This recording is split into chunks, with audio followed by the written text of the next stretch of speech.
Bonjour et bienvenue dans ce nouveau numéro de l'Essonne en auteur. C'est à une rencontre exceptionnelle que vous convie notre émission aujourd'hui, puisque nous avons rendez-vous avec Mona Ozouf, figure intellectuelle majeure.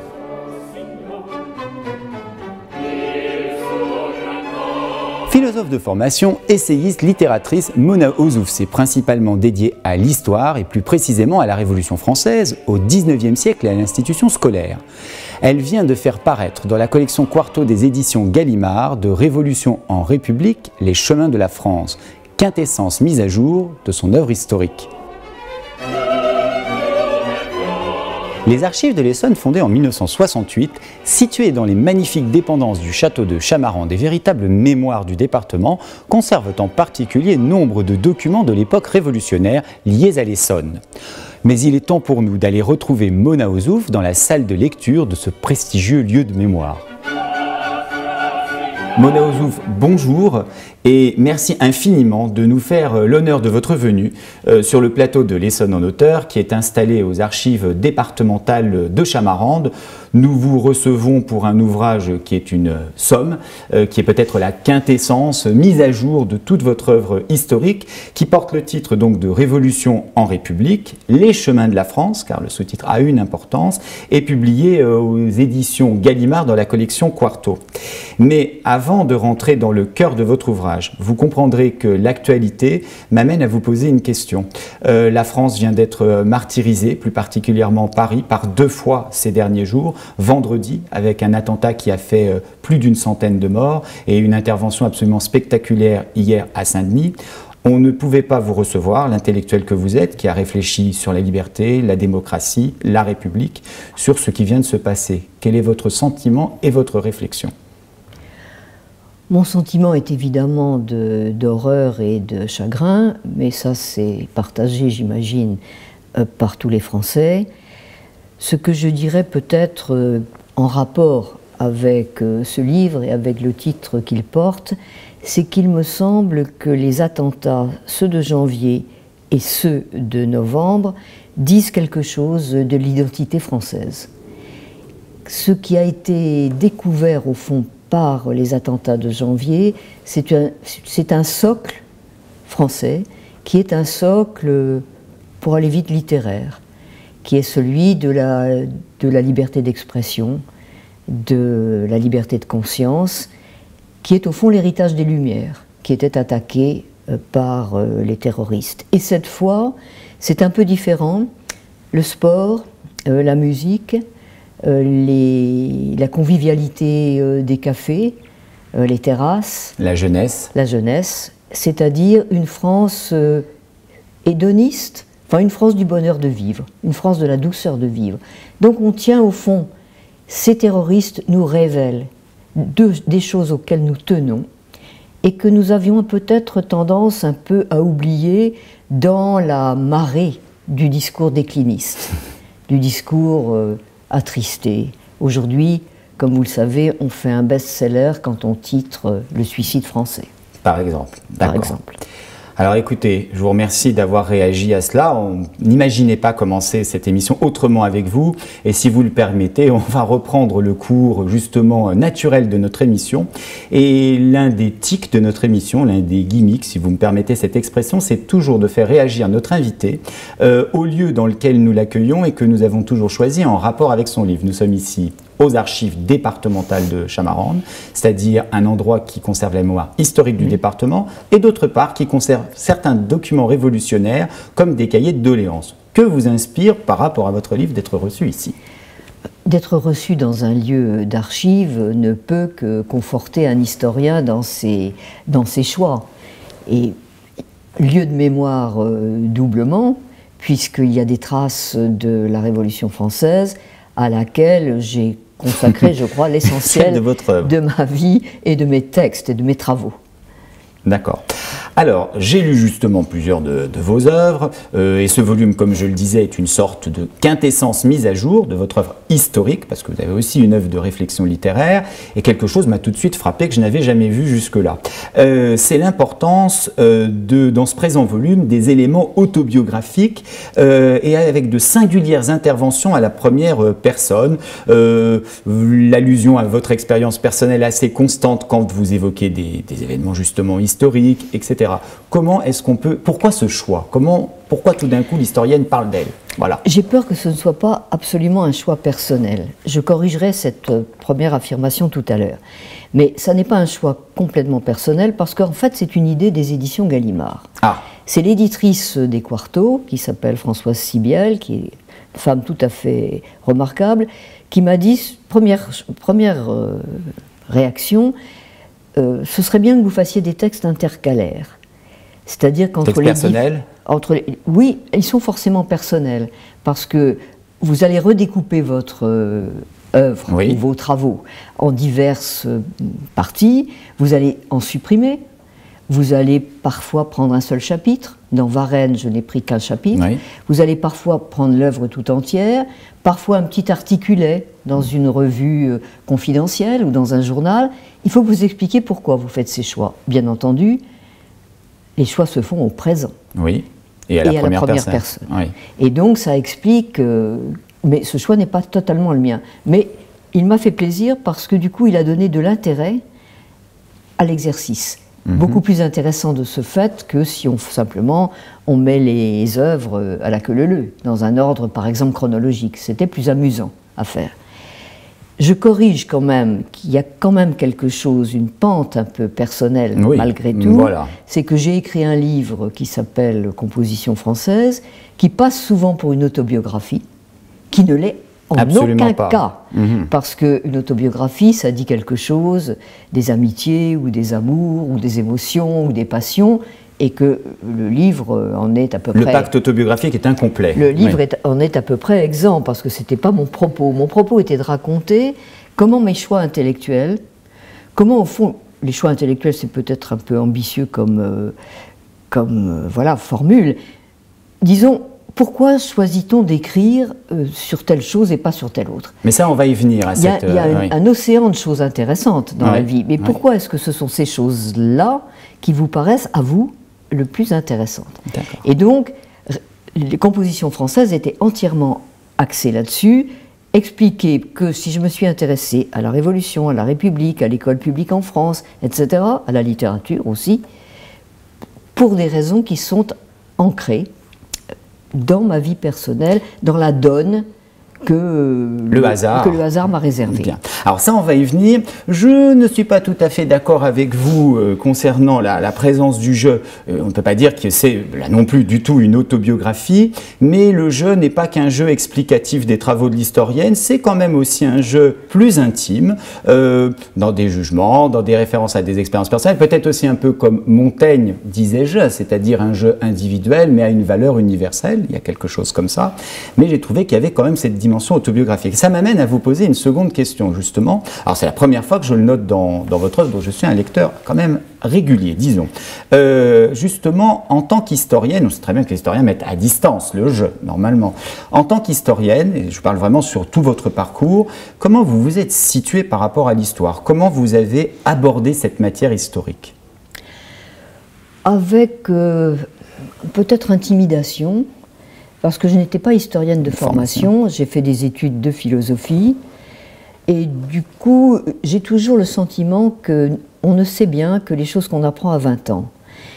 Et du coup, spécialiste, dit-on, de la Révolution française, je crois que je suis incapable de vous raconter de façon très précise les coups d'État du Directoire.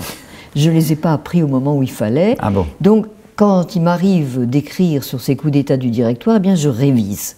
Je suis obligée de réviser. C'est-à-dire que pour moi, bon, évidemment, il y a des quantités de pans de la connaissance historique qui m'échappent totalement, mais ça, c'est le sort commun. Mais même les choses dont je suis un peu moins ignorante restent souvent pour moi un tout petit peu floconneuses. Ah bon? Eh bien, écoutez, vous venez au moins de nous livrer quelque chose d'intime. Vous êtes une personne extrêmement modeste. à cette enseigne, le début de ce volume, dans la préface et dans ce que vous avez aussi intitulé Parcours, a une importante dimension autobiographique et évoque en particulier votre famille. Pourquoi l'évoquer? Est-ce que, parce que cette fois-ci c'est plus vous, c'est votre famille, est-ce que cet ouvrage il est aussi un hommage et en même temps une explication à la genèse d'un goût qui n'était pas celui de vos études, qu'est l'histoire? Est-ce qu'il y a un lien entre votre famille et ce goût pour l'histoire? Peut-être y a-t-il un lien dans l'extrême sentiment de perplexité que m'a laissé mon enfance. À cause de la dualité? Et presque de la tripartition de l'enfance. Oui, oui. Encore que la troisième composante est moins comptée, pour des raisons qu'on peut tout à fait comprendre. Mais j'ai une enfance qui est partagée entre ce que j'appelle la maison, c'est-à-dire les croyances domestiques, les croyances qui s'énoncent à la maison, les croyances de l'école et les croyances de l'Église. Alors, ce sont trois lieux qui sont très proches les uns des autres, en particulier les deux premiers, puisque la maison et l'école sont le même lieu. Dans votre cas? Dans mon cas, puisque j'habite l'école publique. Rappelons que votre maman était institutrice et qui ne sait pas que vous êtes bretonne et que ça compte beaucoup. Voilà, c'est deux éléments. Ça compte énormément parce que la maison est le domaine de la Bretagne, c'est-à-dire un lieu bretonissime, à la fois par la présence de ma grand-mère, par la langue qu'on y parle, parce que mes parents ont décidé de me parler breton avant de me laisser contaminer par l'école jacobine, en gros c'est ça, qu'en même temps ces croyances sont donc antinomiques de celles que je vais partager en franchissant les 20 mètres qui séparent le logement de l'instituteur de la classe, et puis il y a un troisième lieu qui est antinomique des deux autres, l'église, parce que comme il s'agit de l'école laïque et que les communes bretonnes dont il s'agit sont fendues en deux, absolument fendues en deux par la guerre scolaire. Bien sûr. À l'église, j'apprends des choses où je suis invitée à croire à des choses qui me troublent et qui me chagrinent. J'apprends que hors de l'église, point de salut, et que mes parents vont donc brûler en enfer. C'est ça.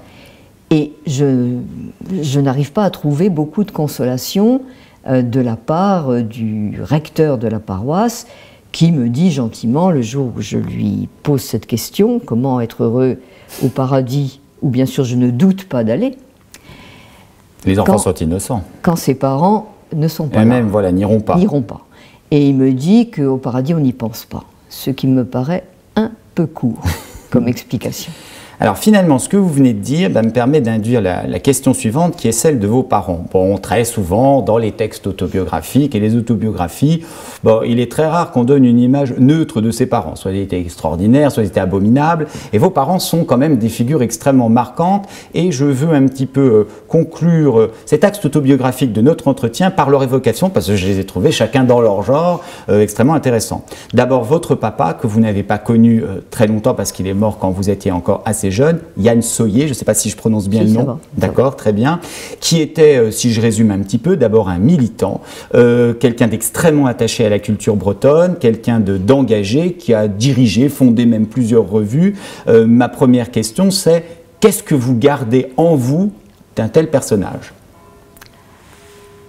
Une présence d'autant plus obsédante que c'est celle d'un absent.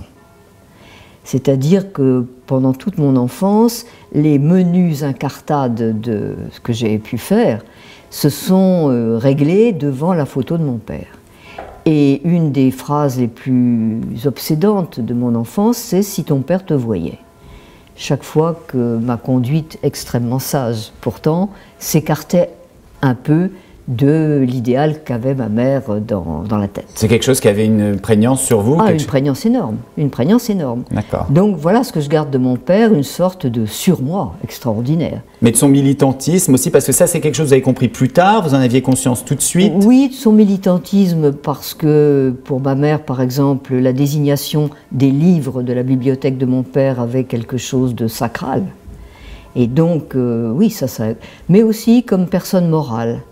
Comme personne d'une grande intégrité morale, c'était ça. Mais c'était un peu la statue du commandeur. C'est ça, avec les aspects positifs. Elle continue à exister pour moi aujourd'hui, dans la mesure où je me dis que je n'ai pas du tout su fructifier l'héritage breton.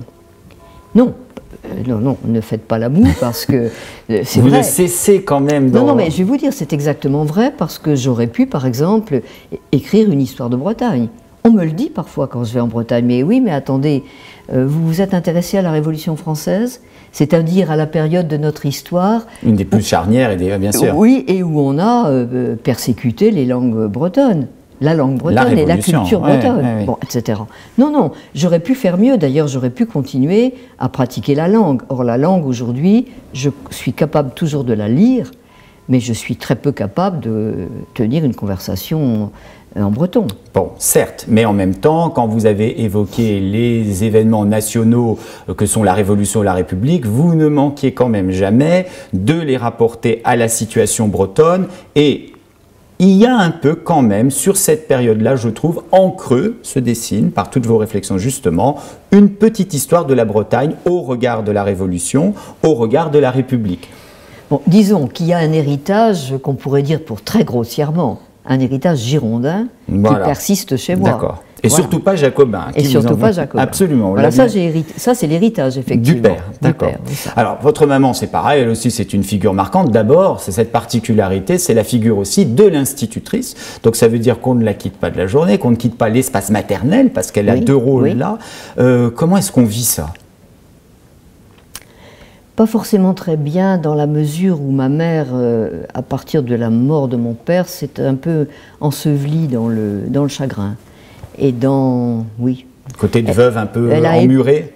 Oui, ça a été d'ailleurs... C'était une femme... C'est d'autant plus triste que c'était une femme qui était une femme gaie, sociable. Mais elle a fait la sottise, mais la sottise... là aussi très enracinée dans les usages bretons, de faire venir sa mère chez elle. Et donc ma grand-mère s'est trouvée en présence de deux jeunes personnes. Elle a continué à considérer ma mère comme moi. D'accord. Comme moi, comme deux jeunes personnes qu'il fallait cadrer et sur lesquelles s'exerçait le despotisme. Celui qui s'exerçait sur ma mère, je ne l'ai pas compris à l'époque parce que les enfants ne comprennent rien, était de nature à éloigner tout homme capable de trouver des charmes à la jeune veuve. Donc elle est restée veuve. Et elle a réussi parfaitement. D'accord. Hélas. Vous lui en voulez ? Ma grand-mère ? Oui. C'est un personnage aussi fort. Non, je ne lui en veux pas parce qu'elle, c'est elle qui m'a élevée. Puisque ma mère était un peu réfugiée, une sorte de réfugiée dans le chagrin, dans le souvenir, et que c'était quand même dur pour un enfant. Et vous étiez fille unique par-dessus le marché. Et par-dessus le marché, j'étais fille unique.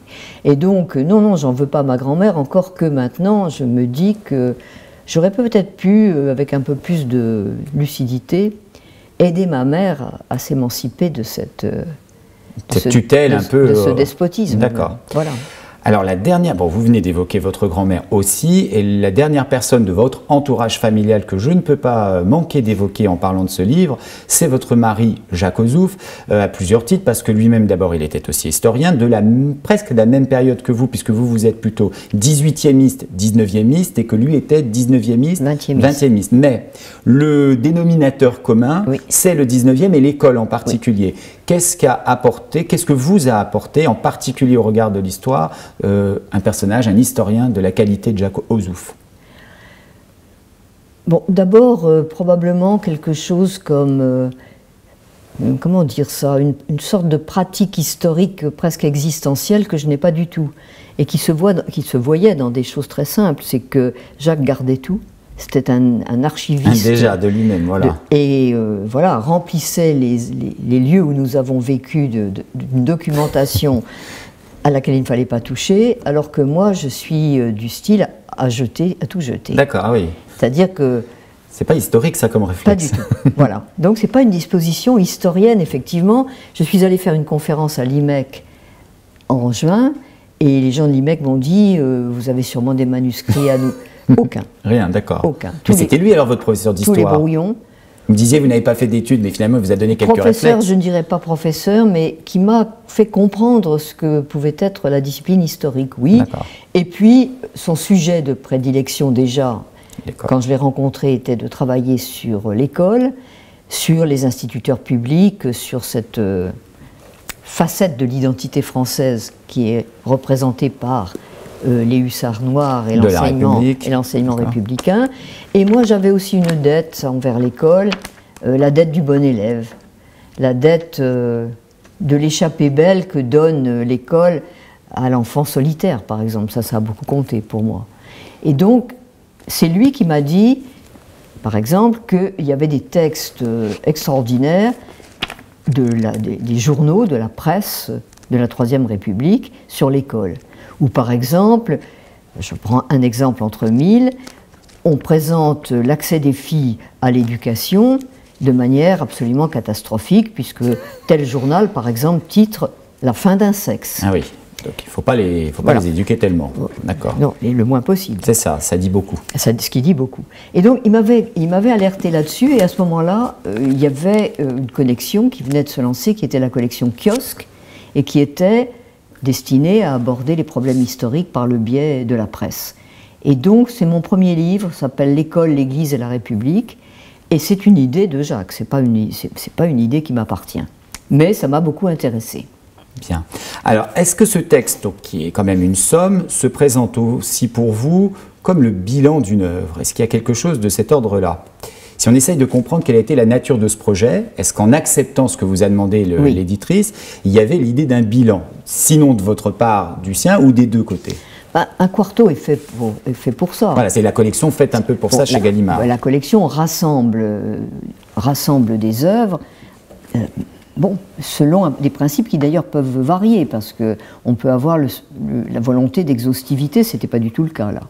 En particulier parce que tous les textes que j'avais consacrés à la littérature avaient déjà été publiés ailleurs sous forme de recueil, par Fayard. Donc ça excluait toute idée d'exhaustivité. D'accord. Il fallait donc trier, il fallait choisir. Voilà, alors c'est un bilan, oui, en un sens, il y a quelque chose d'un peu funèbre dans un quarto. Vous le dites, il y a des mots qui sont employés dans ce sens-là, les mots de mélancolie, etc. Oui, c'est vrai. Vous parlez d'un tombeau aussi, bon, c'est des mots un peu graves, en même temps littéraires, un aspect littéraire. Vous avez ressenti ça comme ça? Un peu, parce qu'on est obligé de se dire, voilà, il y a quantité de choses que je ne ferai plus, que je n'entreprendrai plus.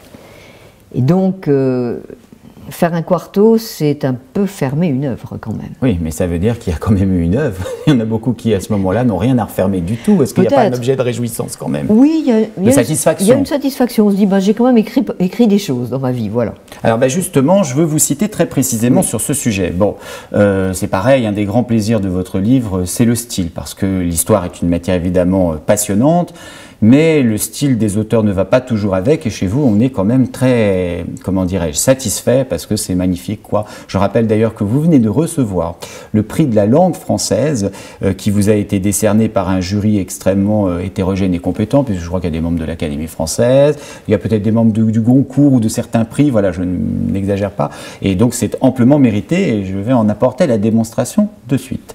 Voilà ce que vous dites. Ce quarto m'a donné le sentiment de tenir le fil capable de nouer en gerbe des écrits disparates. Mieux, de découvrir une mystérieuse nécessité intérieure, un accord insoupçonné entre l'écriture et la vie. Cette citation m'amène à vous poser 3 questions. D'abord, en quoi un auteur, une intellectuelle telle que vous, peut travailler, vouloir maîtriser et donner une unité à son œuvre? Moi, j'ai toujours été fasciné par la question de l'unité quand on a fait une œuvre telle que la vôtre. Est-ce que c'est quelque chose à quoi vous pensez, un sentiment qui vous habite, l'idée de l'unité? Le sentiment qui m'habite plutôt est celui du disparate, quand je pense à ce que j'ai fait, et aussi le sentiment de l'importance extraordinaire qu'a joué le hasard dans tout ça, et les rencontres. Ah bon, d'accord. Si, beaucoup, énormément. Bon, je connais beaucoup d'historiens qui ont, voilà, d'emblée une ambition, un sujet, qui veulent faire une thèse. Du reste, tout le groupe d'historiens que j'ai rencontré très tôt dans ma vie et qui a beaucoup compté pour moi, amicalement. Pierre Nora, bien sûr, François Furet. Oui, Pierre Nora, François Furet, Maurice Agulon, Emmanuel Leroy-Ladurie, Denis Richet, tous ces gens faisaient partie d'un petit groupe. De la Nouvelle Histoire aussi. Oui, qui appartenait par certains côtés, par beaucoup de côtés, à la Nouvelle Histoire. Donc ce sont les gens que j'ai rencontrés à 25 ans, 24 ans. Et ce sont effectivement eux qui m'ont donné le sentiment que comme je n'avais pas beaucoup envie de faire de la recherche en philosophie, ça me paraissait, j'adorais ça, mais ça me paraissait trop compliqué. Bon, ils ont commencé à me demander des petits textes, enfin bref, ça a beaucoup compté pour moi, l'incitation des amis, des copains. Tous historiens. Tous historiens. Il se trouve qu'ils étaient historiens, c'est un hasard, après tout. Donc, beaucoup de choses. Ce premier livre sur la presse et l'école, c'est une idée de Jacques. En même temps, ça avait chez moi un écho personnel, puisque l'école avait beaucoup compté dans, au fond, la possibilité de briser l'extrême solitude de mon enfance. Élevée entre deux femmes qui pleuraient, et qui avaient, j'ose à peine le dire, un tout petit peu peut-être de complaisance au malheur, ou en tout cas qui pensaient que le malheur était la donne des femmes. Il acceptait avec un peu de fatalisme oui. et de complaisance. Oui, oui, tout petit peu, peut-être. Et donc l'école a été pour moi possibilité une vraie libération. Donc ça rencontrait chez moi en effet quelque chose de personnel et de profond, mais enfin beaucoup de ces livres ont été des suggestions qui m'ont été faites. Par exemple, j'ai écrit sur les femmes, j'ai écrit un livre qui s'appelle Les mots des femmes, et ce livre est tout entier issu de la réaction d'un de mes amis éditeurs qui m'a dit, après avoir lu un portrait de Madame Roland, que j'avais fait pour un colloque sur la Gironde, tenu à Saint-Émilion, qui m'avait dit « Tu devrais faire des portraits de femmes ». Et j'ai dit « Mais ça n'a aucun sens, faire des portraits de femmes. Pourquoi des portraits de femmes ?» Et puis en réfléchissant, je me suis dit que ça aussi, ça disait quelque chose de l'identité française, qui est quand même un fil qui court. Oui, mais alors finalement, vous venez de donner la réponse. De tous ces hasards successifs, vous avez quand même su, parce que le hasard arrive, mais il y a aussi notre réaction face à ce hasard. Et finalement, vous avez quand même su, par rapport à ce hasard, voilà, on va dire ce mot, le canaliser. Et quand on regarde votre œuvre, elle a quand même une cohérence. Vous voyez, on est surpris que vous disiez, bon, j'ai compris tout ce que vous avez dit, je ne savais pas tout le détail de comment vous étiez venu à ça, mais quand on vous lit et qu'on ne sait pas ça, on n'a donc pas du tout cette impression, et plutôt l'impression de, sinon une préméditation et un projet, en tous les cas, à l'arrivée, voilà, c'est ce que vous disiez, mais enfin à l'arrivée, ça donne quelque chose de très cohérent, ce qui fait qu'on n'est pas toujours forcément passif face au hasard, et que le hasard nous arrive et qu'il y a nous aussi. Non, voilà, c'est ce que fait découvrir le quarto, c'est que à travers, il y a un puzzle, mais enfin on finit par... Voilà, par le recomposer. Alors, toujours pour parler de cette citation, parce qu'elle m'apparaît vraiment cruciale dans le livre, j'en ai bien aimé aussi la fin, puisque vous dites exactement l'écriture et la vie, et pour nombre de nos spectateurs, ils penseront immédiatement au livre de Semprún, qui est, ou de Semprún quand on le prononce à l'espagnol, et qui a, si vous voulez, une triple dimension. Bon, il a une dimension autobiographique, nous n'allons plus en reparler puisqu'on l'a fait. Il a une dimension de histoire, évidemment, et aussi une dimension forcément littéraire. Et cette fois-ci, c'est celle-ci qui m'intéresse.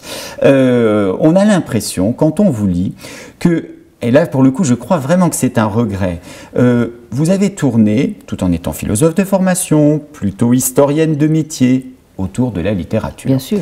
Et que vous auriez aimé être un auteur de littérature. Il y a un autre passage que je veux lire pour éclairer cette chose-là chez vous, et vous me répondrez à ça. C'est un passage où vous faites intervenir Louis Guillou, et vous citez, donc voilà ce que vous disait Louis Guillou. Vous vous interrogez, pourquoi écrit-on ? Pourquoi écrit-on ce qu'on écrit ? Tout à l'heure, vous reposiez d'ailleurs cette question. Louis Guillou m'avait dit un jour qu'il écrivait pour combler le trou noir. Cette confidence éveille chez moi un écho très précis. Mais je sais aussi que c'est en inventant un monde romanesque qu'on peut espérer combler le trou noir, ce à quoi ne sauraient prétendre les écrits ordinaires. On comprend que les vôtres sont compris dedans. Cela dit, même dépourvu du don miraculeux de création, on peut écrire. C'est lui qui vous avait dit ça, qu'on pouvait aussi écrire. Et en fait, d'abord, est-ce que vous avez vraiment ce regret de ne pas avoir fait de la littérature ? Bon, alors la réponse est donnée, telle quelle. Mais d'autre part, est-ce que vous ne vous êtes pas rattrapé, entre guillemets, littérairement, sinon en faisant de la fiction, du moins en appliquant justement à vos écrits historiques un travail sur le style qui est aussi vrai à l'oral. Je veux dire, qui vous écoute, en plus de la voix absolument extraordinaire que vous avez, dans la surprise des mots que vous employez, la justesse de votre langage, je ne parle même pas de la correction du français, évidemment, mais aussi, quand on vous lit, voit que par le style, vous avez atteint quelque chose de littéraire. Oui, j'espère. Je vous mets face à un compliment qui peut vous gêner. Non, j'espère écrire, oui, agréablement. C'est un peu modeste, un peu faible de dire ça, c'est plus qu'agréable. J'aime réécrire, voilà. Je n'aime pas écrire, qui est une véritable souffrance, mais une fois des éléments un peu boueux et assez disgracieux mis sur la table, j'aime bien les arranger. Justement, comment écrivez-vous? Voilà, ça m'intéresse. De façon très difficile et de façon très, oui, une souffrance. Et j'ai travaillé beaucoup avec des amis qui, eux, écrivaient. François Furet, par exemple, pensait son texte de manière sans doute pénible parce qu'il était de très mauvaise humeur pendant les périodes où il le pensait. D'accord. Mais allègre quand il écrivait. Une fois le texte dans la tête, il écrivait et ne corrigeait plus. Ou un adjectif ici, là, mais les brouillons de François sont impeccables. D'accord. Vous, c'est des paperoles, vous m'avez dit ça l'autre jour. Ah non, oui, et puis elles sont recouvertes de mille et une couleurs. Il y a du bleu, il y a du rouge, il y a du vert, il y a des... c'est vraiment informe. Mais une fois ce matériel informe sorti de presque des profondeurs, il faut presque l'extirper. Le second travail, j'aime beaucoup. Mais vous avez le goût des mots quand même. Oui, j'aime bien arranger, voilà. Est-ce que par exemple, quand vous lisez des livres de littérature, vous prenez des notes sur le vocabulaire? Est-ce que ça reste automatiquement dans votre tête? Il y a quand même vraiment une jubilation du mot chez vous qui est tout à fait particulière. Non, je ne prends pas de notes, mais je sais beaucoup de poésie par cœur et donc j'en récite beaucoup, je m'en récite moi-même parce que c'est un remède contre l'insomnie. Oui, et puis contre bien d'autres choses, contre de grands malheurs de la vie. Et contre d'autres choses, mais l'insomnie est liée à ces malheurs de la vie, bien entendu. C'est ça qui rend l'insomnie tellement insupportable. Et la poésie est une manière de mettre à distance, etc. cette chose. Alors justement, ça me permet de vous poser une question de transition entre ces deux matières. Quel rapport entretiennent, et dans votre livre ils en entretiennent beaucoup, elles en entretiennent beaucoup, selon vous, l'histoire et la littérature? Vous constatez par exemple, sur le sujet révolutionnaire, page 68 de votre ouvrage, le roman est un observatoire privilégié du long effacement de l'Ancien Régime. Quel rapport d'abord entre la littérature et l'histoire, et puis appliqué à votre livre? Alors, le rapport le plus évident serait un rapport d'opposition dans la mesure où l'historien est rivé à la preuve. Il doit fournir ses preuves. Il n'y a pas de place pour la poésie, normalement. Il n'y a pas de place pour la fable. Il n'y a pas de place pour la fable. Il n'y a pas de place pour le vagabondage de l'imagination. D'accord. Donc, il y a une différence immédiate. C'est même pas la peine de développer. En même temps, la littérature dit de l'histoire des choses que l'histoire ne dit pas forcément. Et par exemple, elle a la capacité de rapatrier le politique dans le domestique. Un exemple, le Lys dans la vallée. Le Lys dans la vallée, Balzac, Alain, pour qui c'était un de ses romans préférés, favoris, quand on lui demandait pourquoi, il disait, voilà, c'est parce que le Lys dans la vallée, c'est l'histoire des 100 jours, virgule, vue d'un château de la Loire. Ça dit tout sur la supériorité. Oui, le domestique et l'historique, on le voit. Ça dit tout sur la supériorité du roman sur l'histoire. C'est que là, effectivement, on revit les 100 jours à travers l'envoyé du roi qui arrive à Clochegourde, cet endroit paisible et engourdi de la province française, et tout se passe à travers la passion qui se noue entre Félix et Madame de Morsauf. Mais on a là, on tient quelque chose de l'histoire qui, qui réside dans quoi? Dans les romans, dans la forme des chants, dans la couleur des cieux, dans le choix des prénoms. Par exemple, ça a l'air d'une chose très... L'onomastique, oui, absolument. Très indifférente. Mais Hugo le dit très bien dans Les Misérables. Il dit, mais pourquoi est-ce que les fils d'aristocrates désormais s'appellent Pierre ou Jacques, et les fils de prolétaires, il ne dit pas ça, mais de gens de peu, s'appellent, comme les filles Thénardier, Éponine et Azelma. Oui. Et il dit, dans tout cela, il y a un grand fait, qui est la Révolution française. Mais quand on peut expliquer la Révolution française à travers Éponine et Azelma, Voilà ce qui donne la supériorité du roman sur l'histoire. Et vous le faites par exemple avec d'autres auteurs comme Stendhal, plusieurs fois convoqué comme témoin.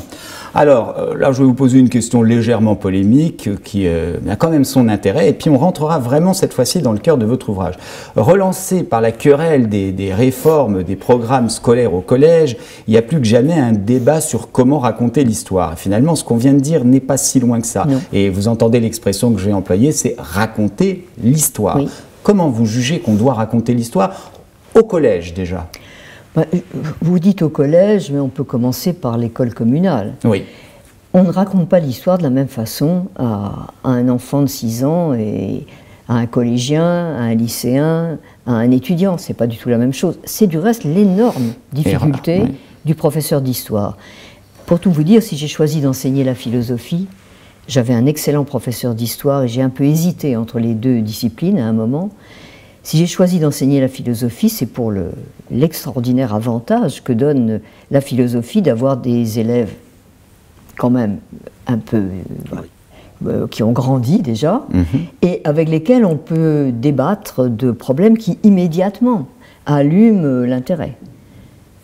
Oui, parce que ça les frappe d'actualité. Parce que ça les frappe d'actualité. Quand vous entrez dans une classe et quand vous leur dites on a pu dire que nul n'était méchant volontairement. Regardez, si après les attentats, le prof de philo rentre dans la classe en disant mais bien sûr. Question de tout temps, question éternelle, est-on méchant volontairement? Regardez ce que ça fait.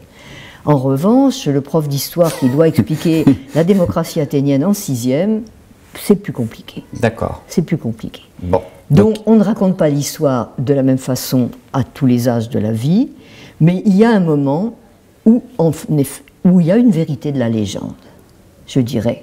Et je dirais ça, c'est assez mis en débat. Enfin, c'est tout à fait en débat. Oui. Mais je pense que raconter l'histoire nationale aux enfants passe par les personnages déjà. De grandes figures, par des héros, par des histoires touchantes, émouvantes, par des illustrations.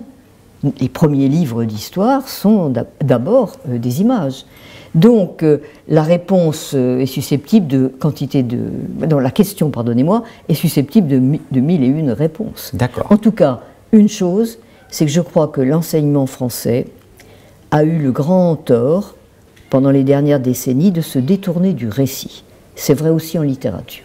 Nous sommes d'accord. Et qu'il faut réhabiliter le récit. Très bien.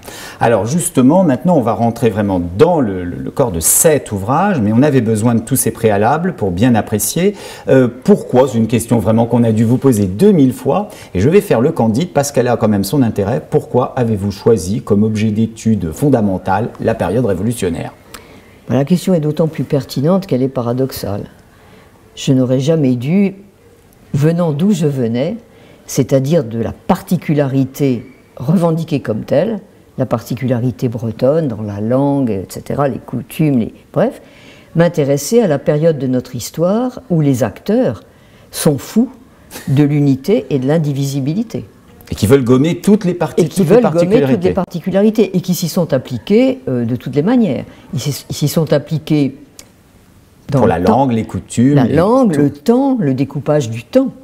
Le nouveau calendrier, bien sûr. Qui n'est plus appuyé sur des figures, sur des saints, et qui est appuyé uniquement sur un calendrier de la nature, c'est-à-dire un calendrier éternel qui gomme les différences. Bon, bref, donc découpage du temps, découpage de l'espace, recours à une langue unique, bannissement des langues régionales parce qu'elles portent en elles le fanatisme et la superstition, c'est-à-dire qu'elles sont en elles-mêmes réactionnaires. Bon, tout ça, ça aurait dû me faire horreur. Et pourtant, je me suis intéressée à cela. Pourquoi? Alors, d'une part, parce qu'il y a quand même quelque chose qui est fascinant dans la Révolution française et qui est l'entrée dans un monde de la subjectivité. C'est-à-dire qu'à partir de la Révolution française, nous sommes supposés n'obéir à un ordre quelconque ou un commandement quelconque que si nous lui avons donné par avance notre assentiment. C'est-à-dire qu'il n'y a plus de surplomb d'autorité, et en particulier d'autorité religieuse, enfin qu'il n'y a plus de surplomb. Dieu n'existe plus, enfin il n'existe plus comme surplomb des existences individuelles, Et donc, désormais, c'est à nous qu'il appartient de nous donner, par exemple, nous-mêmes, les règles morales de notre vie, les règles de nos choix, etc. Donc, avec la Révolution française, on passe dans un monde qui est fascinant. La fascination du absolument nouveau. Oui, c'est la fascination juvénile. Et ça touche quelque chose, effectivement, qui est assez fréquent dans le jeune âge, dont on mesure plus on avance la futilité, c'est qu'à 18 ans, on croit qu'on va tout inventer de sa vie. Autrement dit, on reproduit le schéma intellectuel de ces hommes de la Révolution, qui pensent que tous les possibles sont ouverts. Du reste, c'est une remarque de Robespierre. Il n'y a plus de... la Révolution, c'est...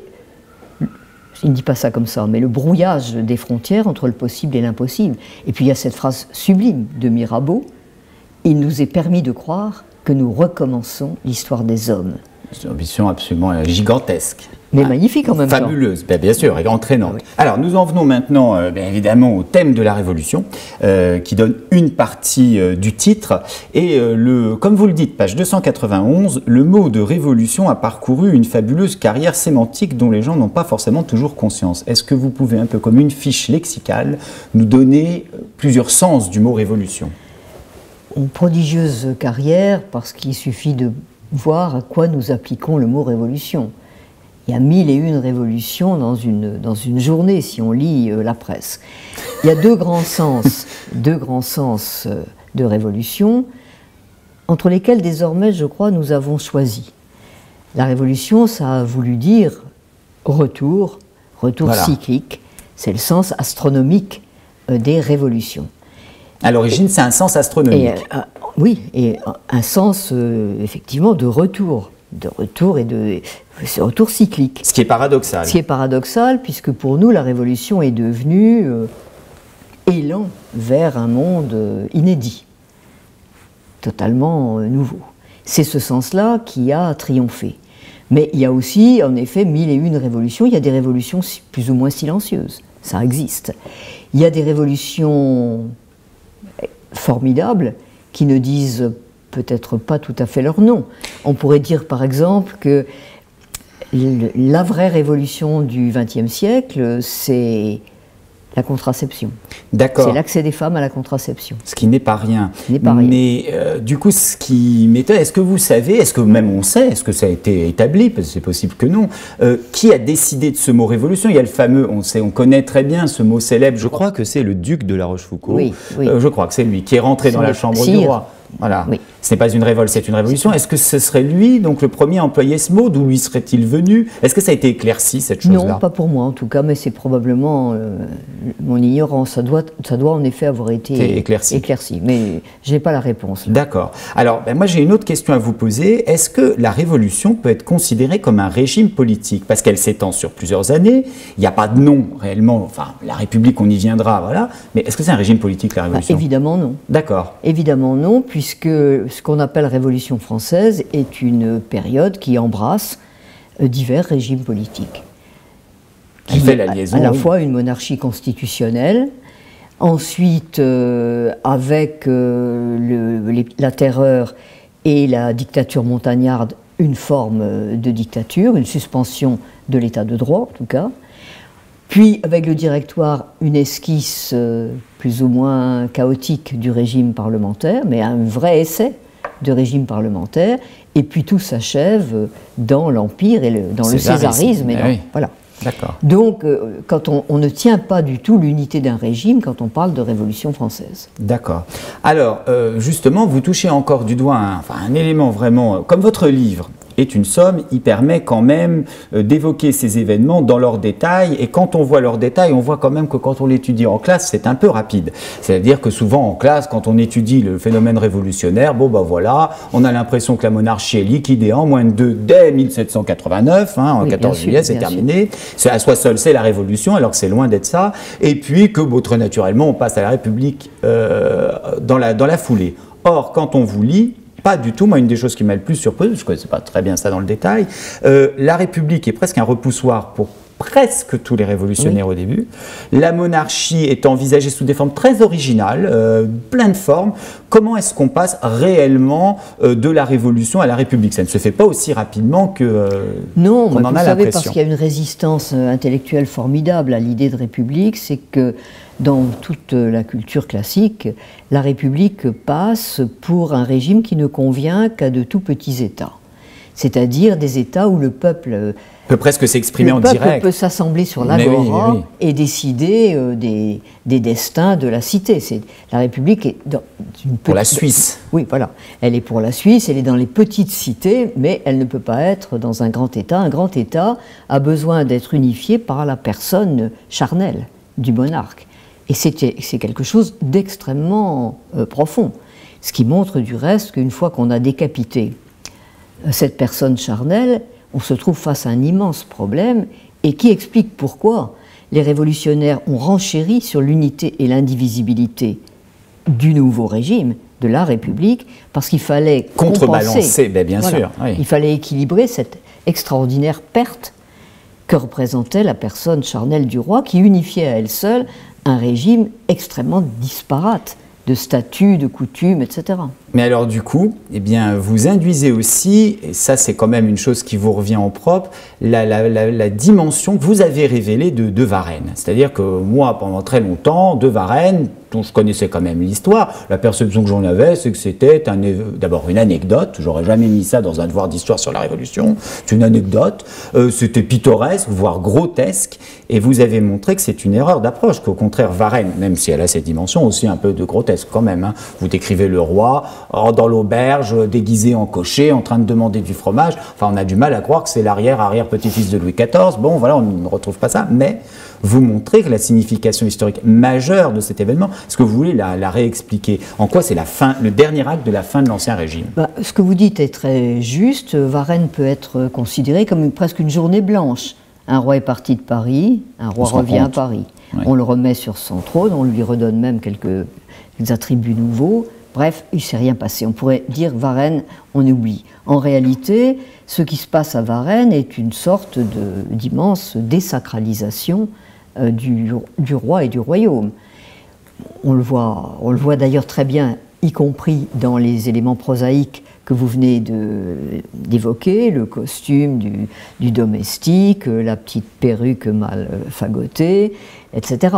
Donc ça se voit presque matériellement, mais il y a quelque chose de plus important, c'est que le roi est parti pendant 5 jours, et qu'est-ce qui se passe? Rien.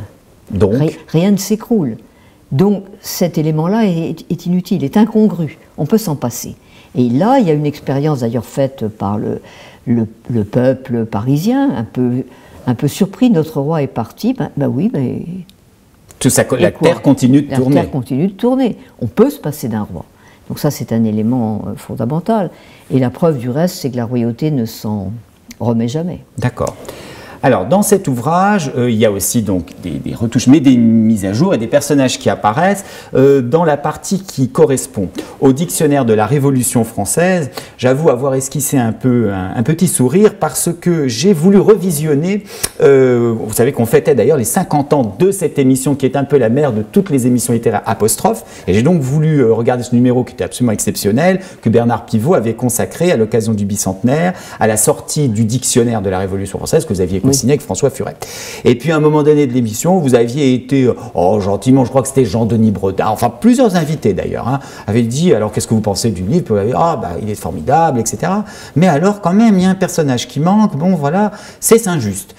Alors l'oubli est réparé, je crois que vous aviez déjà fait un livre sur Saint-Just, mais là de toute façon vous l'avez fait figurer. Mais ce qui m'a fait sourire, c'est que vous l'avez figuré pour ne pas en dire autre chose que ce que vous disiez à l'époque, que c'est un personnage un peu, disons, à la légende surfaite. Est-ce que vous êtes d'accord avec ça? C'est un personnage romanesque. C'est un personnage... lui est un personnage littéraire, parce qu'il est de ces hommes qui, morts très jeunes, ne changent plus, qui portent... qui sont jeunes éternellement. Un James Dean de la Révolution. Un peu, et qui, en plus, avec un physique qu'on dit avantageux, peut-être d'ailleurs sur la foi de dessins pas forcément très fidèles, mais enfin, voilà. Moi, j'ai toujours pensé que Saint-Just était un bon élève de Cagne. par rapport à Robespierre. C'est le type qui veut épater son prof, je trouve, et donc qui renchérit toujours. Il fait des mots extraordinaires, il est un imprécateur. Dans le procès du roi, ça se voit très bien. Voilà. Il veut être celui qui pose la borne le plus loin possible, et c'est quand même pour impressionner Robespierre, qui est après obligé de refaire un discours de Saint-Just un peu plus politique, un peu plus rassis, un peu plus juste. D'accord. Voilà. Alors un autre personnage qui apparaît, cette fois-ci, vous l'aviez aussi mentionné dans le fameux apostrophe, le numéro d'apostrophe, avec un regret, on dit « Ah, j'aurais aimé mettre plus de femmes ». Et là, vous avez fait apparaître Madame Roland. Alors là aussi, pareil, bon, je connaissais son nom vaguement. Quel personnage, une passionnariat. Qu'est-ce qu'on peut dire rapidement de Madame Roland ? Oh, d'abord qu'elle a été l'égérie du groupe girondin. Ensuite, qu'elle est très originale, je trouve, parce que tous les écrits qu'elle laisse tournent autour de l'idée de ce qu'une femme peut faire en révolution. Qu'est-ce qu'une femme peut dire de la révolution? Qu'est-ce qu'une femme peut faire en révolution? Et ça, je trouve que c'est une problématique intéressante. C'est un élément très intéressant chez Madame Roland. Et puis il y a aussi chez Madame Roland ce côté extraordinairement romanesque de la jeune fille qui a épousé un barbon en pensant que c'était une lumière intellectuelle, etc. Elle découvre l'étroitesse et le conformisme, au fond, de celui qu'elle a épousé. Elle devient amoureuse de Buzot. Et en ça, elle est une héroïne stendhalienne. C'est que le moment le plus heureux de sa vie, c'est Fabrice à la Tour de Parme. D'accord. C'est-à-dire qu'elle est en prison. C'est abominable, elle sait très bien ce qu'il attend, parce que les crieuses viennent sous la fenêtre hurler le sort qui lui est réservé, et en même temps, elle est délivrée de l'abominable mari, et en tête-à-tête avec le portrait de celui qu'elle aime. Et là, il y a un moment de bonheur improbable, qui est effectivement un épisode stendhalien. Alors avant d'évoquer quand même la République, il faut qu'on y arrive. Bon, on va quand même évoquer ceux qui devraient être les acteurs principaux de cette révolution et qui sont quand même des personnages un petit peu décevants au regard de l'événement, à savoir Louis XVI et Marie-Antoinette. Alors Louis XVI, vous montrez que c'est un homme qui, surtout vous le montrez dans la séquence de son procès, et vous montrez qu'il n'est pas à la hauteur des enjeux, vous ne le rendez pas seul responsable, sa défense n'était pas non plus extraordinaire, c'est presque devenu d'ailleurs une espèce d'exercice par la suite, puisque je crois que Jaurès s'est amusé. Jaurès a refait une défense magnifique. De Louis XVI. Oui. Mais alors, Louis XVI, dans son procès, qu'en dire? Qu'est-ce que c'est que cet homme? Est-ce qu'il était bête, Louis XVI? C'est quoi son problème? Pas du tout. C'est un homme très intelligent, et d'ailleurs, ce qui est dit de Louis XVI dans Varennes corrige beaucoup le... Non, à son procès, il n'est pas à son procès. C'est une tactique? Est-ce que vous croyez qu'il essayait de se faire petit? Non, il est lamentable. Il dit, il ne reconnaît pas ses propres écrits, il est perdu. Il faut dire que ce qui arrive à un roi... Oui, c'est sidérant, oui. Ce qui arrive, il faut quand même se replacer. Bien sûr. Né comme divin et devant ce qui lui arrive est proprement inimaginable. D'ailleurs, Robespierre en a tout à fait le sentiment quand il dit au procès que devant ce coupable humilié, quelqu'un devant qui personne ne s'asseyait, et là, qui est tenu debout devant le tribunal, Robespierre dit « J'ai senti chanceler dans mon cœur la vertu républicaine ». C'est-à-dire que même Robespierre qui passe pas pour un tendre toujours, effaré d'avoir ce spectacle. Donc que Louis XVI n'ait pas su très bien où il était, c'est pas non plus tout à fait étonnant, mais il est vrai qu'il est misérable au procès. C'est pour cela que ça a inspiré les défenses flamboyantes écrites par les historiens ensuite, par Jaurès en particulier. Oui, d'ailleurs vous faites une réflexion à un moment donné dans votre livre qui m'a beaucoup intéressé. Vous avez dit que l'événement révolutionnaire allait opérer un changement extraordinaire sur les personnalités toutes concernées. Bien sûr. Alors maintenant, justement, un exemple encore de ça, et c'est le dernier exemple qu'on prendra avant de parler de la République et de l'école, c'est Marie-Antoinette. À savoir que Marie-Antoinette, elle, c'est un peu mieux que son mari. Bon, alors d'abord, vous expliquez un petit peu son problème avant. Elle est beaucoup moins intelligente que lui, mais elle a une vertu qui est le courage. Non, elle a une sorte de... Oui, elle a le... Comment vous dire? Chez Marie-Antoinette, le malheur ou la tristesse est un état actif. Il faut qu'elle fasse quelque chose. Tandis que Louis XVI a tendance à vivre intérieurement le malheur, à l'intérioriser, à le vivre de façon passive. C'est la grande différence entre les deux personnages. Mais il est beaucoup plus lucide et perceptif qu'elle. D'accord. Alors il faut quand même en venir maintenant à la République. Pourquoi avoir choisi, dans votre titre, ce singulier tant pour la Révolution que la République, alors qu'il y a eu plusieurs révolutions et aussi plusieurs républiques, et que si on vous lit bien, la République qui a, sans mauvais jeu de mots, tous vos suffrages, serait plutôt la Troisième République que cette sorte de drôle de République qui quand même, remarquons-le, acte manqué ou pas, ne s'est jamais proclamée et n'apparaît, on ne parle de République que parce qu'à partir, je crois, du 22 septembre 1792, on commence à porter sur les documents en un de la République. Alors, écoutez, la réponse est évidente, c'est que les deux premières républiques, c'est-à-dire la première et la deuxième, ont manqué de l'ingrédient indispensable à un régime, qui est la durée. Elles ont toutes les deux été des échecs complets, puisqu'elles finissent toutes les deux de la même façon. Elles connaissent d'ailleurs le même cheminement. D'abord l'euphorie, le printemps de la République. Ensuite l'émeute, les rues qui s'ensanglantent, la répression, et puis la dérive vers le chef, le sauveur, qui remet tout cela en ordre.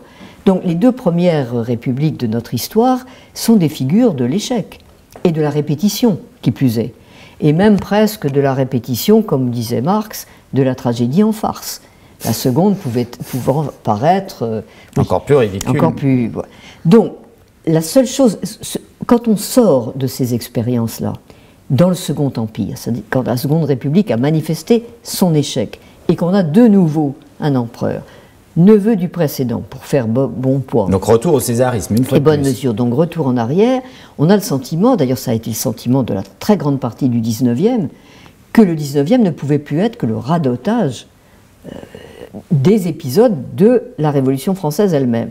La grande nouveauté, le grand succès de la Troisième République, c'est d'en être sorti et d'avoir donné un régime pérenne. D'accord.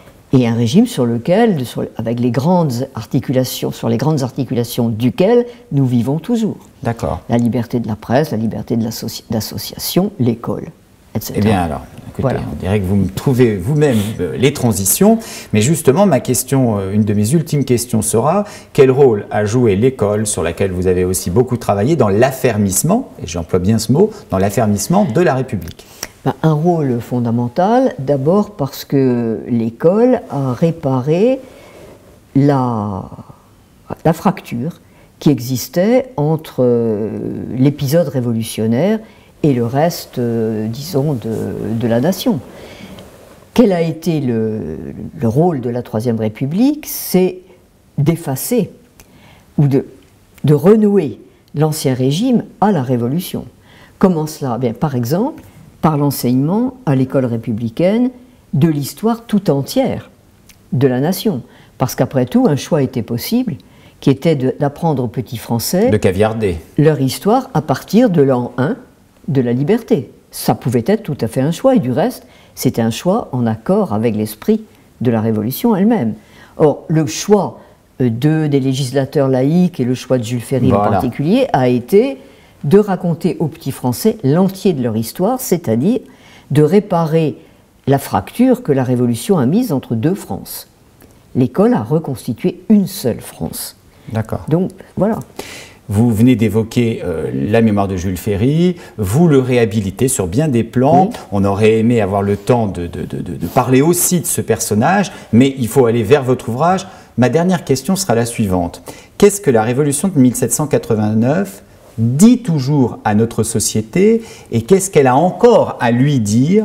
Et n'avez-vous pas l'impression parfois, comme certains l'avancent, que nous pourrions déjà être dans un climat révolutionnaire en ce moment? 3 questions. Oui, ça fait beaucoup à la fois. Sommes-nous dans un climat révolutionnaire? C'est des choses qui ne se disent qu'après coup. Jamais on ne les voit arriver. Jamais on ne les voit arriver. Alors de temps en temps, on pique dans la littérature un soupir, par exemple Voltaire, nos petits-neveux verront bien du tapage, et on en conclut que Voltaire avait prévu et c'est pas vrai du tout, bien entendu. Il faut se méfier beaucoup des précurseurs, etc. Bon, bref. Donc à cette question-là, je n'ai pas d'autre réponse qu'une réponse sceptique. Qu'est-ce que vous m'avez demandé? Je vous ai aussi demandé qu'est-ce que la Révolution a encore à nous dire, qu'est-ce qu'elle dit encore?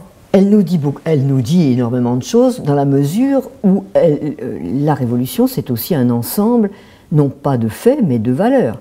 Si on prend tout bêtement les termes de notre devise républicaine, liberté, égalité, fraternité, a toujours à nous dire. C'est plus que jamais vers quoi nous tendons.